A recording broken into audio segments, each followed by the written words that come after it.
दिवाली चक्री पटाखा। खड़गपुर के गांव में नानाजी कहकर एक आदमी रहता था। नानाजी बहुत लालची था। नानाजी सीजन के हिसाब से व्यापार करता था। ऐसे राखी का त्योहार आया तो राखी बेचता था। दसरा आया तो डांडिया का छड़ी और ऐसे ही दिवाली में पटाखे बेचता था। लेकिन सब लालची वाले जैसे ही नानाजी चीजों को बहुत कम दाम में लाकर बहुत महंगा दाम पर बेचता था। पैसे बहुत लेता था, लेकिन वे चीजें कम गुणवत्ता वाले जैसे रहते थे।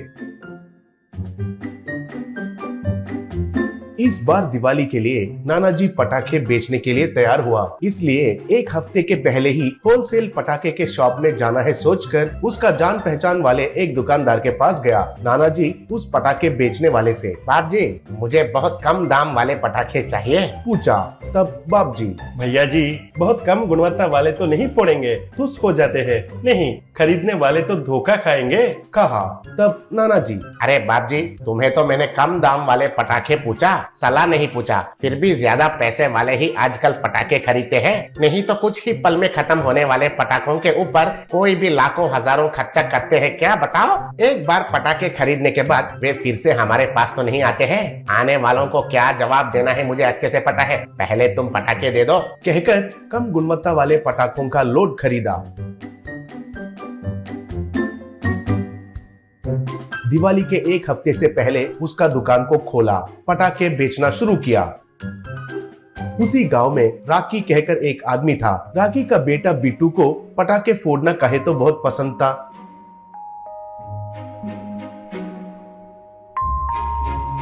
एक बार रास्ते में जा रहा बिट्टू नानाजी के दुकान में पटाखे देखकर, बापू बापू मुझे पटाखे चाहिए, कहकर पूछा। तब राखी नानाजी के पटाखे के दुकान में जाकर नानाजी से, मुझे एक जमीन चक्री वाला पैकेट दो, पूछा। तब नानाजी, केवल जमीन का चक्री ही क्यों, सुतली बम, मिर्ची बम, ऐसे बहुत सारे हैं, ले लो, कहा। तब राखी, वे सब बच्चे कैसे जला सकते हैं भाई, अभी के लिए जमीन चक्री ही दो बस है, कहा। ऐसे राखी नानाजी के पास वो जमीन चक्री खरीदकर घर लेकर गया। घर में बिट्टू उनको जलाने के लिए बहुत कोशिश किया, लेकिन एक भी नहीं जले।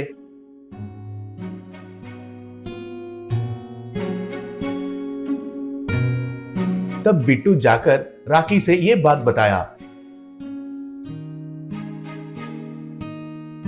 तब राखी बिट्टू को साथ में ले जाकर नानाजी के दुकान में गया। तब नानाजी से राखी, ये क्या है नानाजी, ये चक्री एक भी नहीं जले, सब तुस हो गए हैं। मेरा बेटा बहुत आस से पूछा तो खरीदा, लेकिन वो बच्चा बहुत निराश हो गया है, कहा। तब नानाजी, अरे तुस होने वाले मेरे पटाखे नहीं है, तुम्हारा बेटा तुस हो गया होगा, जलाने के लिए डर के वजह से सही से नहीं जलाया होगा, इसलिए वे नहीं जले होंगे शायद, कहा। तब राखी, अरे मैंने भी देखा था, ये बिल्कुल नहीं जले, मेरे पैसे मुझे वापस दे दो, कहा। तब नानाजी, तुम्हारे पैसे अब कहाँ हैं? पटाखे तो जला दिया है, तो मैं पैसे कहाँ से देता हूँ? किसको जाकर शिकायत करेगा करो, पता है ना मेरा काका ऐसे है, कहा। तब राखी कुछ नहीं कर पाकर उधर से चला गया।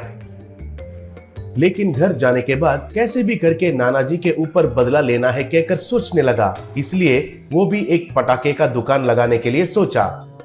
ऐसे ही राखी अच्छा गुणवत्ता वाले पटाखे मंगवाया और नानाजी के दुकान के आगे ही और एक पटाखे का दुकान शुरू किया।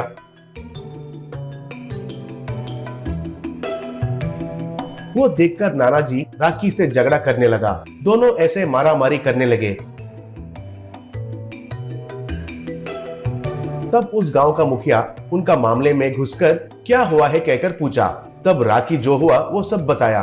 वो सब सुनकर गांव का मुखिया, ठीक है मुझे मामला समझ में आया, ये नानाजी तो उसके अलावा इस गांव में और कोई पटाखे नहीं बेचना है कह रहा है। ये राखी तो नानाजी बहुत कम पैसों से बहुत कम गुणवत्ता वाले पटाखे लाकर बहुत ज्यादा पैसों में बेचकर लोगों को धोखा दे रहा है कह रहा है। उसका गुणवत्ता वाले पटाखे कम दाम में बेचूंगा कह रहा है। अब दोनों में कौन सच कह रहा है पता करना है तो दोनों के बीच में एक मुकाबला रखते हैं। उस मुकाबले में जीतने वाले ही पटाखे दुकान चला सकता है, हारने वाला अब से कभी भी पटाखे का दुकान नहीं रखना चाहिए, कहा। वो मुकाबला क्या है बिना जाने ही नाना जी तैयार हो गया। राखी भी ठीक है कहा। तब वो मुखिया, देखिए हम बड़े बड़े फिजिट स्पिनर्स को तैयार करेंगे, उन पर आपके पटाखे रखकर सबको जलाना है। ऐसे उन पटाखे जलाने तक वे फिजिट स्पिनर्स को घूमना चाहिए। ऐसे किसका फिजिट स्पिनर बहुत देर तक घूमेगा वही विजेता होगा। उनका पटाखे ही गुणवत्ता वाले हैं कहकर पता चल जाएगा, कहा।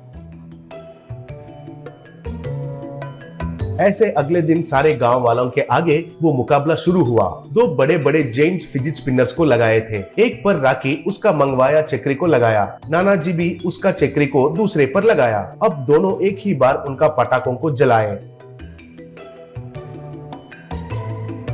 नाना जी का चक्री थोड़े ही देर में तुस होकर रुक गए,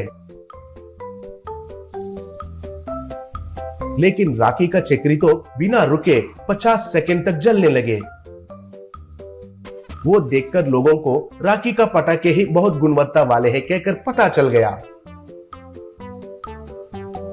अब गांव का मुखिया केवल राखी को ही पटाखे बेचना है कहकर तय किया। ऐसे राखी उनका पटाखों को कम दाम में बेचने लगा। नाना जी का झंझट खत्म हो गया है कहकर सब लोग खुश हुए।